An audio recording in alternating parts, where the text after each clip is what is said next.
Olá, amigos. Estamos reunidos mais uma vez na Fraternidade Francisco de Assis.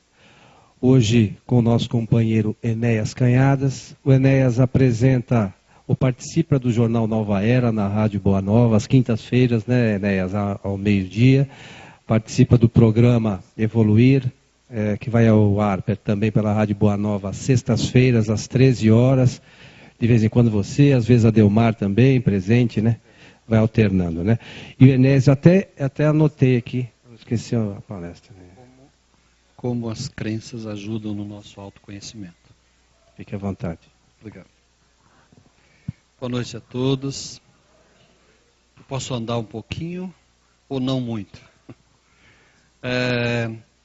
Eu quero conversar um pouco com vocês e esse tema, crenças, como as nossas crenças podem nos ajudar no autoconhecimento, eu quero tentar pensar de um modo um pouco diferente, porque quando a gente ouve falar em crença, a gente logo pensa em crença religiosa, né? Ou se não é uma determinada crença religiosa, mas se refere a crer numa entidade divina, num Deus ou não. E eu quero ver com vocês, puxando um pouco a brasa para o lado dos psicólogos, como se formam dentro de nós crenças, isto é, como vão se formando ao longo da nossa vida certas maneiras de acreditar nas coisas, certas maneiras de ver as coisas. E isto acaba construindo dentro de nós certas verdades para nós. E é por isso que cada um de nós tem as suas próprias verdades. Aquilo em que a gente acredita sem exatamente saber bem de onde vem. Muitas vezes sabemos em parte. Reforçado por quê? Quando nós pensamos nisso, essas crenças são formadas a partir de quê? A partir do convívio familiar, família, deixa eu ficar do lado de cá, educação, entendendo escola, ensinamentos de modo geral. Nós podemos pensar também em cultura, que em geral vem através do quê? Através da sociedade onde nós vivemos, né? Nós nascemos num determinado país que tem certos costumes, certas maneiras de viver. Isto acaba também contribuindo com a nossa forma de acreditar nas coisas, a nossa forma de criar internamente nossas verdades. Poderíamos ir falando mais. Aqui em cultura nós podemos pôr a própria sociedade. Aqui em educação nós podemos pensar não só na escola, mas também na religião, nos ensinamentos religiosos e assim por diante. E família é, em essência, o grupo familiar básico. Mas nós sabemos também que família, ainda mais nos dias de hoje, ela não é composta só rigorosamente de pai, mãe, e depois os filhos, né? Hoje já se fala em família mosaico, é um termo que se usa atualmente, família mosaico. O que é família mosaico? É aquela família que muitas vezes hoje nós já encontramos, né?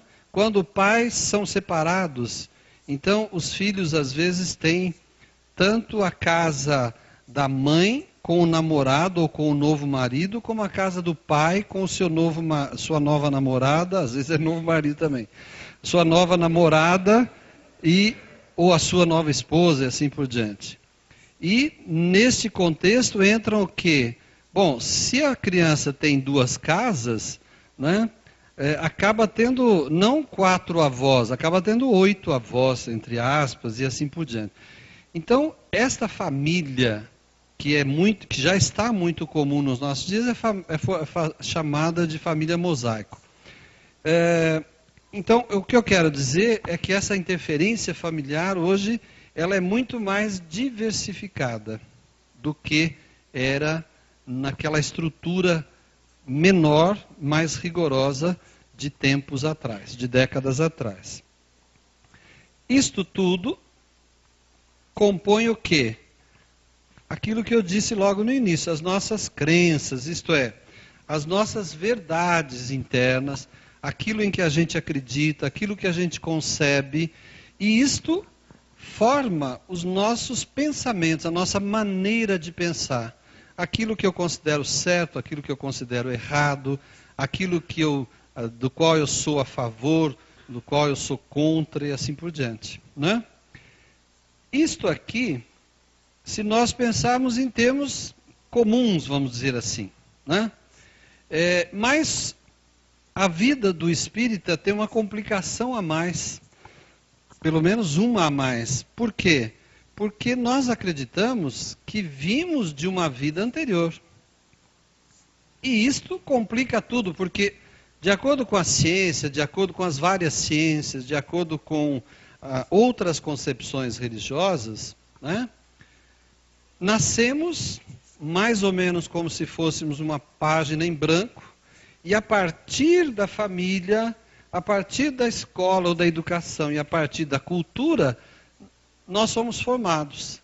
Agora, e se eu pensar que, além disso tudo, eu sou um espírito que trago experiências passadas e, portanto, tenho já conhecimentos, experiências e mesmo verdades já gravadas no meu espírito. Experiências que eu vivi em outras vidas, medos que eu adquiri em outras existências, questões fundamentais e mais tendências ou coisas que eu trago programadas para melhorar, para aprimorar, para superar nesta existência. Então, se nós pusermos aqui a vida ou vidas anteriores, nós temos esse quadro bastante mais complexo, né? Por quê? Porque eu não sou fruto só do meio a partir de quando eu nasço, onde eu tenho o meu nascimento. Eu sou também herdeiro de experiências anteriores. Eu sempre brinco com as pessoas dizendo que é errado dizer que ninguém nasce sabendo, porque a gente tem esse ditado, não tem? Ninguém nasce sabendo, né? Mas quem é espírita, ou quem tem uma concepção reencarnacionista, mesmo não sendo espírita, tem que pensar diferente. Não, nós nascemos sabendo sim. Isto é, nem sempre esse conhecimento, esse saber está consciente. Mas nós temos sim outros saberes.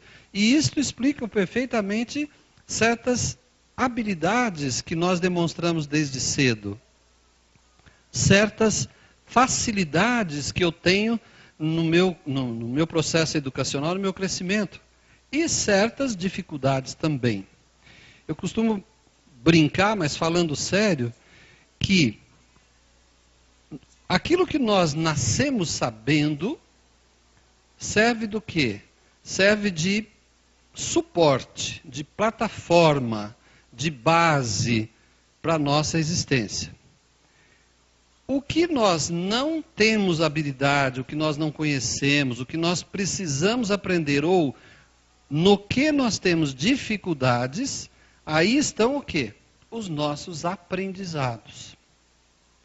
Então, se você quiser saber o que é que você veio aprender nesta vida, basta pensar no que você não consegue fazer, ou não consegue fazer com facilidade, né? E aí nós temos as mais diversas questões. Por exemplo, eu não consigo ter paciência com as coisas ou com as pessoas. Eu não aguento, eu prefiro eu fazer. Porque assim eu vou, resolvo e pronto. Então o que é que eu tenho que aprender? A paciência. O outro parece o rei da paciência, né? Até a ponto de incomodar a gente. A gente diz, eu não aguento, você é mole, você é lerdo. Você não se irrita, você não se incomoda, Você não estabelece um limite, né? Então, essa pessoa precisa aprender o quê? A ser mal educado? A ser maldoso? Não. Ele precisa aprender, talvez, a botar limite em certas coisas. Ele precisa aprender a exigir, muitas vezes, e assim por diante. Então, isto vai mostrando para a gente que nós somos, na verdade, um grande produto das nossas experiências anteriores,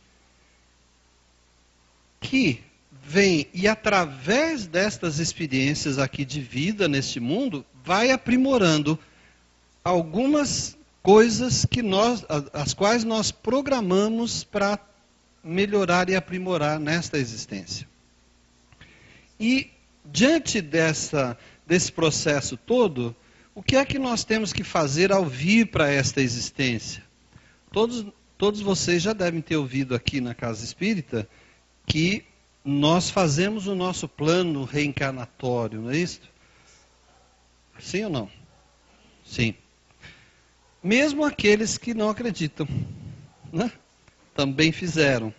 Isto é, há um plano no qual você colocou as suas prioridades. Nós vimos para este mundo não como assim um livro aberto para receber qualquer tipo de informação. Porque nós não vamos aprender tudo numa encarnação. Não é isto? Nós vamos aprender algumas coisas. Por quê? Nós sabemos muito bem que nem tudo que nós queremos aprender nós conseguimos. Nem tudo que nós queremos dominar nós dominamos. Nem tudo que nós queremos superar nós superamos. Então, é fácil perceber que nós temos algumas prioridades. Então, é como se ao nascer, ou antes de nascer, nós tenhamos feito um programa de algumas coisas que nós precisamos aprender, às quais nós vamos dar prioridade nesta encarnação. E é por isto que certas coisas, a elas nós nos dedicamos imensamente, intensamente. E outras nós dizemos assim, isso não adianta. Por enquanto eu não vou conseguir mudar nisso, ou não vou conseguir fazer isso. Eu tenho uma amiga louca de pedra, e ela costuma dizer que ela tem uma agenda para esta encarnação e uma para a próxima.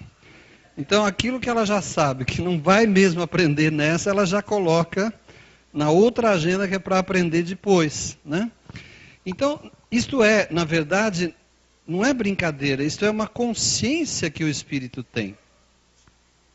Por outro lado, tem certas coisas as quais eu mesmo sentindo que são muito difíceis para mim, eu procuro me dedicar a elas, eu procuro me inteirar, eu procuro me esforçar e assim por diante. Eu estou falando não exatamente em termos de grandes realizações ou grandes conquistas, eu estou falando, na verdade, de questões íntimas, de questões do nosso íntimo. Superações assim muito pessoais. Como eu disse um exemplo anterior, às vezes eu preciso ter paciência. Por exemplo, aí você fala assim, mas imagina, isso é simples, né? Ter paciência, a gente aprende, uma vez tem, outra vez não tem, Deus compreende, tudo não é assim, porque quando eu encaro assim, eu não tenho uma transformação interior, né? Às vezes eu faço muitas aparentes mudanças que eu consigo, são só, vamos dizer assim, são só da boca para fora, ou são só formais, ou são só para agradar às vezes os outros, né? A verdadeira transformação é aquela que se dá dentro de mim. Aí você vai perguntar assim, mas o que tem a ver com a crença que você estava falando anteriormente? Tem a ver que eu, espírito, acredito já de antemão em algumas coisas e coloco fé nessas coisas. Aí quando eu venho para a família, para a educação, para a cultura, eu reforço certas crenças e não reforço outras. Então eu, digamos assim, eu consolido certas maneiras de acreditar, de pensar, valorizo certas coisas e não valorizo outras. E aí sim, aí entra principalmente o processo de educação geral, na qual eu estou inserido, para ir reforçando ou para ir deixando certas coisas que eu trouxe para aprender. Umas eu consigo, outras eu não consigo. Está claro até aqui? Aquelas que eu consigo superar, eu passo para a consciência. Então, aqueles aprendizados, aquelas superações pessoais que eu consigo, essas, digamos assim, passam a fazer parte do meu espírito. Então, é um aprendizado que eu levo para sempre. Mas aquelas que eu deixei de lado, aquelas coisas que eu abandonei, aquelas coisas pelas quais eu não me esforcei muito, essas vão ficar o quê? Vão ficar para trás. Vão ficar para outras, né? Outras, né? Mas o problema é que às vezes eu sou cobrado nesta existência não só por aquelas coisas que eu consigo, que eu supero, que eu aprendo. Eu também sou cobrado por aquelas que às vezes eu não consigo. E é isto em geral que me incomoda nas outras pessoas. Que nós chamamos em psicologia, nós chamamos de sombras. Todos nós temos um lado sombrio. Tem uma imagem que eu acho muito interessante, que é a seguinte. Quando nós carregamos uma mochila, especialmente em São Paulo, qual é a recomendação? Que a gente carregue a mochila ou a bolsa onde? Na frente. Né? Por quê? Para que eu não seja eventualmente atacado por trás e para que, se alguém vier pela frente, eu estou em melhores condições de me defender. Então vamos imaginar que esta mochila que eu carrego na frente é a consciência, é o que eu tenho consciente, é o que eu sei a meu respeito. Mas tem aquelas coisas que eu abandono, que é muito difícil, que eu não consigo, que eu já desisti, etc. E essas eu ponho numa outra mochila que vai aonde? Que vai nas costas. Então eu carrego uma mochila na frente dessas coisas mais conscientes. E eu carrego uma outra nas minhas costas. E aí tem uma questão. O que acontece com aquilo que eu carrego nas costas? Que eu deixo lá para trás? Eu não vejo. Quem vê aquilo que eu carrego nas costas? O outro. Aquele que vem atrás de mim, por exemplo. Então, é por isso que certas coisas que nós fazemos, nós não percebemos, mas os outros percebem. Certas coisas as quais os outros comentam a nosso respeito. Ô fulano, mas você anda muito irritado. Você anda muito descontrolado, você anda muito descompensado. E eu digo assim, imagina, tem estado tão tranquilo, até estou numa fase boa da minha vida. Pode ser que essas coisas que estão vendo, eu tenha colocado onde? Na mochila de trás. Enquanto na mochila da frente eu olho e digo assim, não, imagina, estou tranquilo, ainda ontem eu fiz isso, ainda semana passada fiz aquilo. Então, eu muitas vezes nego algo que eu estou fazendo, eu não percebo e outros percebem e apontam para mim. Aí o que acontece no relacionamento humano? Eu digo para o outro o quê? Você está doido, imagina. Tem nada a ver isso. Mas como eu também vejo a mochila de quem vai na minha frente, eu costumo enxergar melhor as coisas do outro do que as minhas. Então, deu para entender o que acontece com essas sombras? Eu não vejo as minhas, mas vejo a do outro. Consequentemente, o outro vê as minhas e não vê as dele. E são essas questões que dão muito trabalho no relacionamento humano. Por quê? Porque eu tenho uma tendência a ver com mais clareza aquilo que o outro faz do que aquilo que eu faço. No que o outro é, digamos, incompetente, e não vejo a minha incompetência. Tenho uma tendência de ver no outro os defeitos do outro e não ver os meus, e assim por diante. Isto dá muita confusão nos relacionamentos, isto nos torna muitas vezes intolerantes com os outros, porque isto é motivo para eu me desentender com as pessoas, porque eu acho que elas estão me atacando, elas estão pondo defeitos em mim, elas estão vendo um lado que eu não tenho, que eu nego, que eu não quero saber, e assim por diante. Isto se chama, em psicologia, se chama sombra, que é o nosso lado oculto. É aquele nosso lado cujas coisas eu ainda ou não quero ver, ou ainda não tenho como compreender, ou ainda não estou preparado, ou ainda não estou disposto, e assim por diante. Tanto estas sombras acabam fazendo com que eu me escore nas minhas crenças. Então, onde eu quero chegar? Quando eu digo assim, não, foi assim que meu pai me ensinou. É assim que eu acho que tem que ser. Eu estou apoiado o quê? Numa crença minha. Pelas minhas experiências de família, de educação, de quando eu era criança, de quando eu fui crescendo, etc., eu cheguei à conclusão de que determinada coisa meu pai me ensinou e é verdade absoluta. Isto é uma crença. Aquilo que não combinar com essa crença fica na sombra. E a sombra eu coloco onde? Eu coloco na mochila das costas para que eu não veja. Então, nessa mochila que eu carrego nas costas, estão, em geral, não é que está o ruim e na frente está o bom. Não é isso. Está aquilo que eu não consigo enxergar em mim. Em geral, são coisas aparentemente simples, porque se eu olhar de fora, por que eu acho que eu resolvo tão facilmente a vida do outro? Porque olhar para certos defeitos do outro é simples. Não é simples? Eu sempre lembro para as pessoas, é simples olhar, verificar os defeitos do outro, o que é que está errado no outro. O difícil é quando eu tenho que mudar em alguma coisa.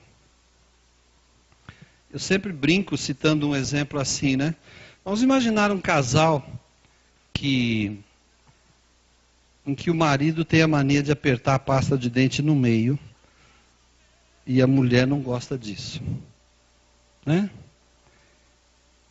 Ela já cansou de falar isso para ele, mas toda vez que ele aperta a pasta, ele aperta no meio. E toda vez que a mulher vê, tem discussão. Não é isso? Por quê? Por que é tão simples ver isso, né? Escuta, o que custa você colaborar? Ouvir a tua esposa? Aperta a pasta embaixo. Por que é difícil para eu mudar? Né? O que é que vem de longe que me faz ser teimoso, me faz ser renitente naquelas coisas? Vem, uma parte eu sou espírito e tenho algumas questões assim, outra parte eu vi exemplos talvez na minha convivência familiar, talvez com isso na minha educação eu procurei mais levar vantagem do que ver as minhas deficiências. A minha cultura diz o quê? A nossa cultura diz o quê? O que a nossa cultura brasileira diz? Tem uma frase que é muito usada nas nossas conversas, no nosso linguajar do dia a dia, que é o quê? Alguém já falou aí. Hã? A lei da vantagem. O brasileiro é doido pela lei da vantagem, né? A lei de Gerson, né? por causa daquele comercial que o Gerson fez há muitos anos atrás. Nós temos um dado na nossa cultura que é este. Você é bobo. Você vai ficar na desvantagem. Se alguém tiver que perder, que perca o outro. Né? Isto vem, não só vem do espírito, vem de certos valores que talvez essa pessoa tenha visto na família, que talvez tenha reforçado na escola e na educação, e que talvez veja todo dia na cultura. Isto forma crenças dentro dele.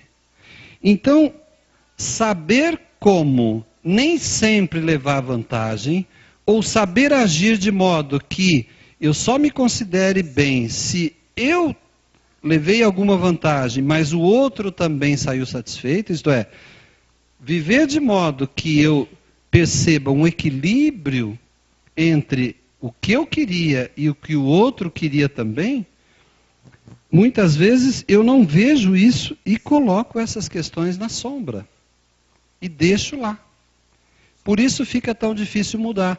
Então, um gesto tão simples como esse, um belo dia eu acordo de bem com a vida, ou eu vejo o meu interior, ou eu por alguma razão me lembro de coisas que eu vivi na minha vida, e aí eu resolvo apertar o tubo de pasta embaixo. E você vai dizer, mas isso é por acaso? Não, isto não é por acaso. Isto é um processo que eu vou construindo dentro de mim. Então, relacionar-se com as pessoas é uma construção.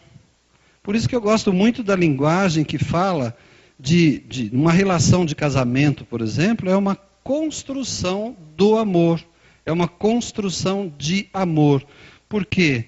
Eu vou construindo aos poucos uma relação em que eu, sempre que for fazer alguma coisa, pense também no outro. Pense também que aquilo que eu estou fazendo pode ser bom para outra pessoa.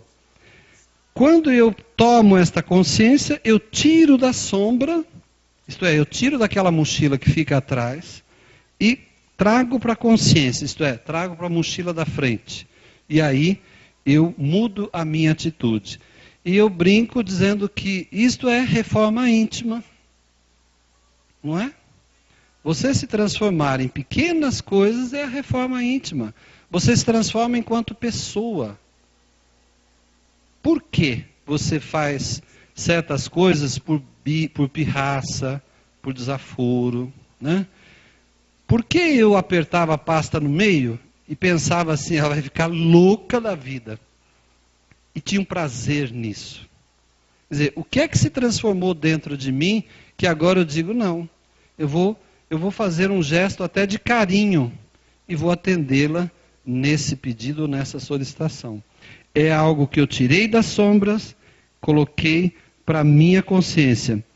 Bom, e o que aconteceu com a minha crença sobre isso? A minha crença também se transformou.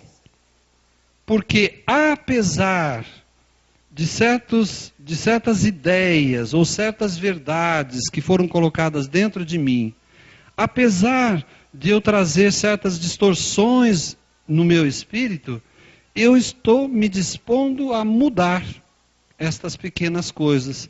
Então eu estou transformando, na verdade, o espírito.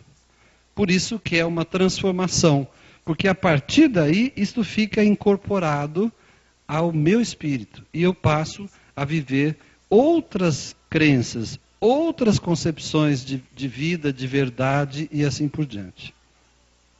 Está claro até aqui? Isso que eu digo parece muito simples quando eu olho assim e não é simples. Então, aí eu sei que alguém deve estar pensando, mas como é que eu faço, por exemplo, porque apertar a pasta no meio, de certa forma, é muito fácil. Basta eu me compenetrar disso e eu passo a mudar, eu mudo a minha atitude. Mas e quando, por exemplo, eu tenho que perdoar alguém? E perdão é uma coisa muito comentada, muito falada, muito exigida muitas vezes, né? E um erro muito grande a respeito da ideia do perdão é que se costuma dizer que você precisa perdoar para ser bom, não é isto? Você precisa perdoar para ser capaz de fazer o bem. Mas como é que eu perdoo se eu tenho toda essa carga aqui em cima de mim? Como é que eu perdoo se eu não transformei o meu espírito naquela situação? Então, eu quero lembrar para vocês que o perdão é o final da história e não o começo da história. Como que acontece isso? Quando eu preciso, ou quando uma relação está ruim e eu sinto que eu preciso perdoar, ou que se eu não conseguir perdoar, eu não vou ficar bem, então começa um processo dentro de mim. Eu começo a pensar, ou seria bom que eu conseguisse, eu começo a pensar não só nas crenças que eu formei dentro de mim, mas eu começo a pensar também nas mesmas coisas a respeito da outra pessoa. Ela também vem de uma família, ela também teve uma educação, ela também teve uma vida assim assado, ela também vive numa cultura, às vezes parecida com a minha, às vezes diferente. Ela também é um espírito e ela também deve ter formado dentro dela certas crenças. Então, ela deve ter também as suas sombras. Então, quando eu começo a reconhecer isto, eu começo a reconhecer o outro como igual a mim. Isto é, sujeito tanto às mesmas facilidades quanto às mesmas dificuldades. Então, eu começo um processo dentro de mim de encontrar motivos para relevar, para desculpar, para reconhecer e assim por diante. E como isso vai se fazendo dentro de mim? Eu começo a perceber que, na verdade, eu não posso mudar o que aconteceu, mas eu posso mudar o que eu sinto a respeito do que aconteceu. E esse é um segredinho. Porque o fato não muda. Se alguém me tratou muito mal uma determinada vez, este fato não vai mudar. Não é isso? Porque, de fato, isso aconteceu. Ele me tratou mal. Ele foi, sei lá, ele foi ofensivo, ele foi mal educado, ele me humilhou, ele me reduziu moralmente, ele me desrespeitou moralmente, sei lá, desde uma coisa simples até uma coisa grave. Se ele fez isto, né, ele fez isso por um conjunto de razões.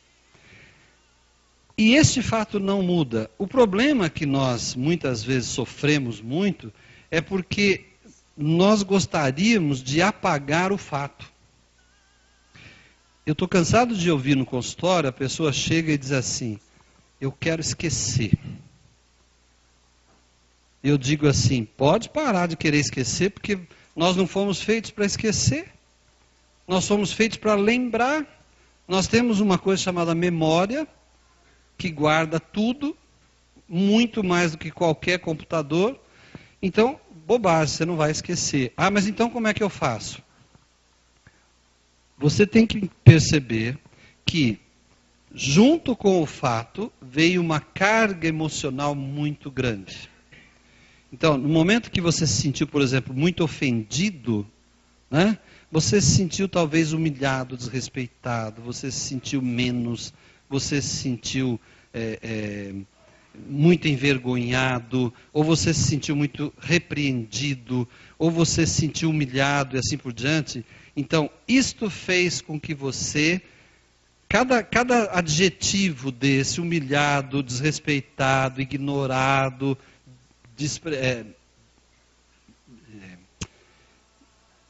fracassado, frustrado, diminuído, cada adjetivo desse foi como se você recebesse uma dose de veneno dentro de você. Então, o que cresceu? Cresceu o fato? Cresceu o que então? Cresceu o sentimento ou de frustração, ou de tristeza, ou de mágoa, ou de dor, acrescido por todas essas coisas. Então, o sentimento ficou desse tamanho assim. O fato ficou do tamanho que ele tem. Mas acontece que, quando eu olho para isto que aconteceu, por causa do sentimento, eu não vejo mais o fato. Eu sinto a mágoa dentro de mim. E esta mágoa que me parece muito grande e intransponível para eu restabelecer, digamos, a minha paz com aquela pessoa ou com aquele fato que aconteceu. Então, diante disto, né, é que eu saio procurando, talvez esquecer, para quem sabe, esquecendo, eu não sofrer mais isso. E aí eu percebo que quanto mais eu esqueço, tento esquecer, mais eu lembro. Né? Por quê? Porque toda vez que eu tento esquecer, eu me deparo com o sentimento. E toda vez que eu me deparo com o sentimento, eu digo assim, isso não foi justo. Onde já se viu? Não devia ter sido assim. Toda vez que eu me deparo com o sentimento, eu reavalio o sentimento. Eu revivo o sentimento. E isso é um fato psicológico. Toda vez que eu lembro daquele sofrimento, eu revivo o sofrimento. E toda vez que eu revivo o sofrimento, eu mantenho, eu sustento aquele sentimento, por exemplo, de mágoa. Então, o que eu tenho que fazer? Eu tenho que transformar esse sentimento. E a transformação, em geral, vem por um grande balanço interior que eu faço das minhas características, das minhas crenças, das coisas que eu aprendi, da minha condição como espírito. Né? Se eu sou muito sensível, eu tenho um tipo de reação. Se eu sou muito duro, eu tenho outro tipo de reação. Se eu sou muito impaciente, eu tenho outro tipo de reação. Se eu sou muito hostil, eu tenho outro tipo de reação, e assim por diante. Então, na medida em que eu faço essa revisão e penso que o outro também tem essas coisas dentro dele, eu começo a querer entender o que realmente aconteceu e o que o outro realmente fez. É quando eu começo a, digamos assim, eu começo a dar desconto para o outro. Eu começo a dizer assim, não, mas pensando bem, né, naquela hora, naquele dia, do jeito que aconteceu, quem sabe foi por isto ou por aquilo, ou quem sabe ele estava passando por isso, por aquilo, ou é quando eu começo a me dispor e quando eu começo a transformar o sentimento dentro de mim. O que é que eu estou fazendo? Eu estou lançando luz sobre um lado sombrio meu. Estou, muitas vezes, até indo contra umas certas crenças que eu tenha formado dentro de mim. Porque, por exemplo, coisas do tipo, você não pode ser bobo, você não pode deixar os outros passarem por cima de você, você não pode ser humilhado, você não pode ser passado para trás e assim por diante. Essas crenças têm que ser reformuladas. Não é que agora eu vou deixar então os outros passarem na minha frente, eu vou deixar então lugar para os outros e assim por diante. Eu apenas vou estabelecer uma proporção de justiça entre o que eu faço e o que o outro possa ter feito. Entre coisas que eu faço e que às vezes o outro também pode sentir coisas iguais àquelas que eu sinto ou semelhantes àquelas que eu sinto. Quando eu consigo fazer essa transformação nos sentimentos, o que aconteceu? Eu começo a diminuir os sentimentos, embora o fato esteja lá. E aí parece que o fato adquire uma outra conotação. Parece que o fato não é mais tão importante. Na verdade, o que não está mais tão grande é aquele sentimento de mágoa, de raiva e assim por diante. Quando eu percebo isto, eu estou transformando o meu sentimento. Quando eu estou transformando o meu sentimento, eu vou percebendo que eu quase não lembro mais daquilo, ou eu já sou capaz de conversar com aquela pessoa, ou eu já sou capaz até de passar por ela e não ter pensamentos de julgamento ou pensamentos ruins e assim por diante, até que aconteceu o quê? Aconteceu o perdão, isto é, não tem mais sentido aquilo. Eu não me ocupo mais com aquilo. Então, por isso que eu digo, o perdão não é o começo, o perdão é o fim do processo. Se você quiser perdoar para depois conviver bem, não vai dar certo. Porque no começo, quando você pensa naquelas coisas que aconteceram, você está cheio de raiva, cheio de mágoa, cheio de dor, cheio de frustração, cheio de embaraços. Por isso, só para a gente concluir, que eu sempre lembro aquele mandamento quando Jesus disse que era um dos maiores mandamentos, que era amar o próximo como a nós mesmos. Né? E eu me pergunto assim, por que Jesus não teria dito que nós deveríamos amar o próximo mais do que a nós mesmos? A pessoa, se ele dissesse assim, amai o próximo mais do que a você mesmo, o que ia acontecer? Amar o outro mais do que a mim, o que iria acontecer? A gente iria conseguir? Talvez eu fosse um tonto, talvez eu fosse me deixando passar para trás, né? E isto seria então o quê? Uma espécie de anulação. Eu iria me anulando, me deixando para trás. Então, Jesus não pediu isso. Se ele tivesse pedido uma outra coisa, amai ao próximo menos do que a você. Isto é, primeiro você, depois o próximo. O que iria acontecer? Ia aumentar o que dentro de nós? O egoísmo. Que nem precisa disso, porque a gente já é egoísta o suficiente. Né? Então, Jesus também não pediu para amar o próximo menos do que a gente. Porque a gente ia ficar autorizado a ser mais egoísta ainda. Uma outra coisa, por que Jesus não pediu para a gente amar o próximo ao invés de nós mesmos? Se ele dissesse assim, olha, o que importa é o próximo, você não vale nada. Né? Então ame o próximo porque você não adianta. Né? O que iria acontecer com a gente? Como nós viveríamos? Como que vocês acham que a gente viveria nessa circunstância?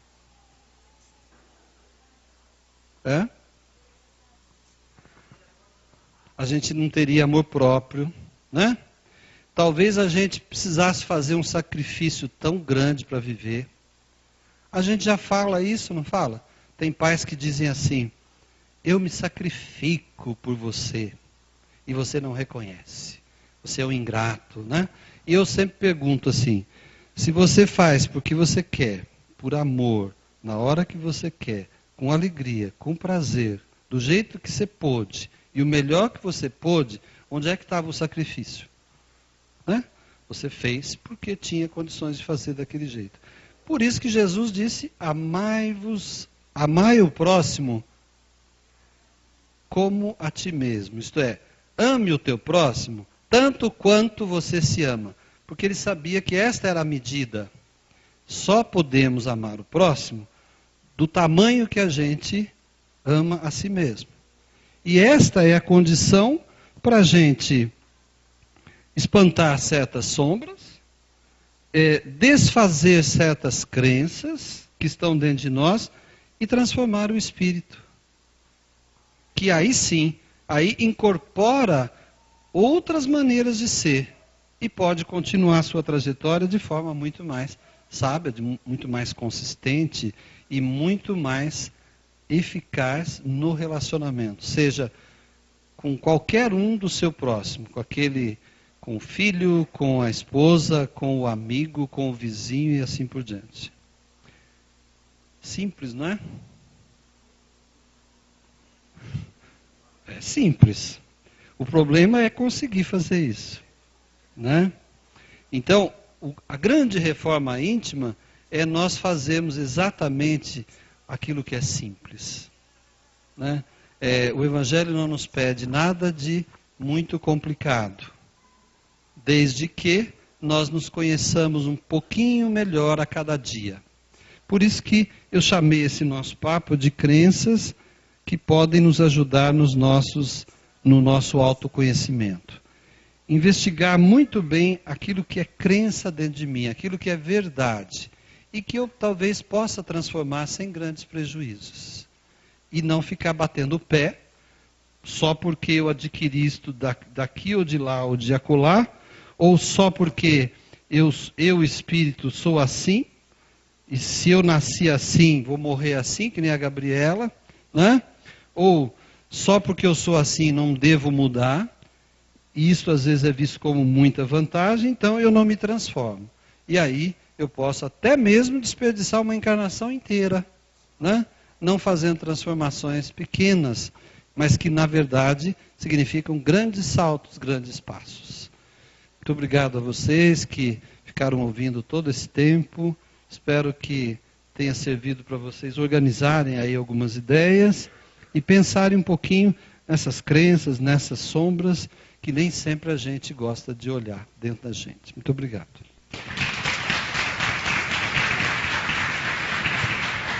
Alô.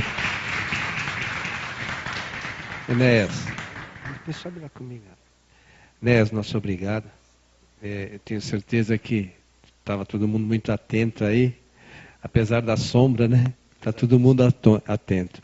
E a gente espera também que você possa voltar outras vezes aqui para nos auxiliar no nosso conhecimento.